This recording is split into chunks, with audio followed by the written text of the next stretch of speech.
அவன் சொல்கிறான், நான் தோல்வியிலிருந்து கற்றது வெற்றியின் மதிப்பு. என்னால் முடியும் என்ற நம்பிக்கை என்னுள் இருந்து கொண்டிருந்தது. அதனால்தான் முயற்சி செய்து இன்று வெற்றி அடைந்து இருக்கிறேன் என்று.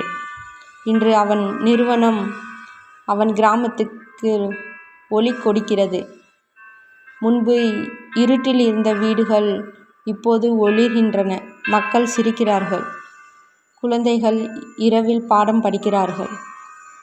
சிவராஜ் அந்த விளக்குகளை பார்த்து நினைக்கிறான், இதுதான் என் உண்மையான பரிசு என்று. நம் வாழ்க்கையிலும் சில நேரங்களில் தோல்வி வரும். அது நம்மை நிறுத்தாது. அது நம்மை கற்றுக் கொடுக்கும். நம்பிக்கை இருக்கும் வரை ஒளி இருக்கும். ஒரு சிறிய தீப்பொறி கூட உலகத்தை ஒளிர வைக்க முடியும். அதனால் நீயும் உன் கனவை விட்டுவிடாதே. உன்னால் முடியாது என்று சொன்னவர்களே ஒரு நாள் நீ ஒளியாகி காட்டுவாய். Every spark can light the world. அதனால் முயற்சி செய்வோம். நம்மளால் முடியாது எதுவும் இல்லை. இந்த கதை பிடிச்சிருந்தா லைக் பண்ணி சப்ஸ்கிரைப் பண்ணுங்கள்.